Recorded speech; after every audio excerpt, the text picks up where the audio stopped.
पश्चिम बंगाल में चुनाव आयोग द्वारा स्पेशल इंसेंटिव डिवीजन यानी कि SIR प्रक्रिया शुरू किए जाने के बाद राज्य की राजनीति, सुरक्षा व्यवस्था और बॉर्डर इलाकों में हलचल ने अचानक गति पकड़ ली है। जैसे ही SIR की आधिकारिक शुरुआत हुई, सोशल मीडिया और कई राजनीतिक मंचों पर ये दावा तेजी से फैलने लगा कि बड़ी संख्या में कथित अवैध बांग्लादेशी घुसपैठिए बंगाल छोड़कर वापस लौट रहे हैं।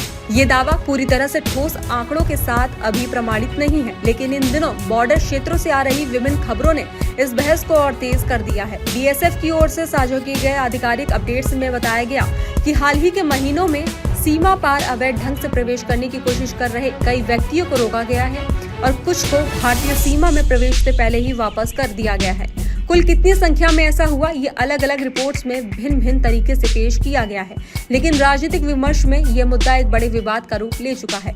तो वहीं SIR शुरू होने के बाद जो सबसे बड़ा प्रश्न उभर कर सामने आया है वो ये है कि आखिर बंगाल में अवैध घुसपैठियों की वास्तविक संख्या कितनी है। इस पर सरकार और राजनीतिक दलों के दावे एक दूसरे से बिल्कुल अलग है।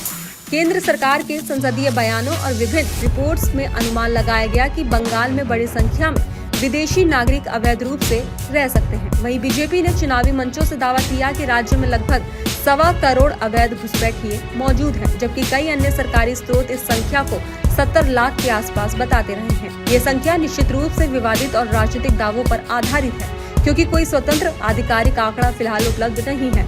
लेकिन इतने विशाल अनुमान अपने आप में इस राजनीतिक मुद्दे की गंभीरता का संकेत देते हैं। तो वहीं जैसे ही बंगाल में SIR प्रारंभ हुआ, कई टीवी चैनल्स और पोर्टल्स पर बॉर्डर इलाकों की ऐसी फुटेज दिखाई गई जिनमें लोग भारी संख्या में सामान लेकर सीमा की ओर बढ़ते नजर आते हैं। हालांकि इन दृश्यों की स्वतंत्र पुष्टि हमेशा उपलब्ध नहीं होती, लेकिन बहस को हवा मिलती रहती है। कई एक्सपर्ट्स का मानना है कि बॉर्डर के दोनों तरफ सांस्कृतिक, भाषाई और पारिवारिक संपर्क पुराने समय से मौजूद है। ऐसे में सीमावर्ती क्षेत्रों में लोगों की हलचल को केवल घुसपैठ या वापसी से जोड़कर देखना हमेशा सटीक व्याख्या नहीं होती। फिर भी SIR की शुरुआत के बाद बढ़ी हुई जांच, दस्तावेज सत्यापन और BLO के दौरे ने स्थानीय स्तर पर मानसिक दबाव जरूर बढ़ाया है, जिसका असर कुछ समुदायों में देखने को मिल रहा है। तो वहीं राजनीतिक स्तर पर ये पूरा मुद्दा और भी संवेदनशील हो गया है। बंगाल की मुख्यमंत्री ममता बनर्जी लंबे समय से SIR के विरोध में है।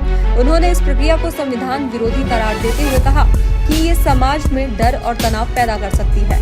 उन्होंने ये भी कहा कि वह किसी भी परिस्थिति में इसे बंगाल में लागू नहीं होने देंगी। हालांकि संवैधानिक एक्सपर्ट्स का कहना है कि चुनाव आयोग की ओर से जारी मतदाता सूची पुनरीक्षण प्रक्रिया को कोई भी राज्य पूर्ण रूप से रोक नहीं सकता। इसलिए तमाम विरोधों के बावजूद SIR बंगाल में लागू हो गया है और ठीक इसकी शुरुआत के बाद बॉर्डर से आ रही रिपोर्ट्स ने राजनीतिक माहौल को और ज्यादा गर्म कर दिया है। दूसरी ओर बीजेपी का कहना है कि SIR से ही मतदान प्रक्रिया पारदर्शी होगी, फर्जी वोटिंग रुकेगी और उनके वोटर्स को सूची से हटाया जाएगा जिनका नाम एक से ज्यादा जगह दर्ज है या जो दूसरे राज्यों में स्थानांतरित हो चुके हैं। बिहार में हुए SIR का उदाहरण देते हुए बीजेपी नेता बताते हैं कि वहां 70 लाख से ज्यादा नामों का पुनरीक्षण हुआ, जिनमें मृतक, डुप्लीकेट्स और स्थानांतरित मतदाताओं के नाम शामिल थे। उनका तर्क है कि अगर बंगाल में भी मतदाता सूची की समान सफाई होती है तो अगले विधानसभा चुनावों पर इसका महत्वपूर्ण असर पड़ेगा। हालांकि ये भी स्पष्ट है कि राजनीतिक दल वही दावे आगे बढ़ाते हैं जो उनके हितों के अनुरूप हो, इसलिए विपक्ष इस प्रक्रिया को संभावित राजनीतिक हथकंडा बता रहा है। तो वहीं बंगाल में अवैध घुसपैठ का मुद्दा नया नहीं है। बीजेपी के कई नेता, जिनमें शुभेंदु अधिकारी और अन्य वरिष्ठ चेहरे शामिल हैं, पिछले कई सालों से ये आरोप लगाते रहे हैं कि TMC ने कथित तौर पर अवैध प्रवासियों को वोट बैंक के रूप में इस्तेमाल किया है।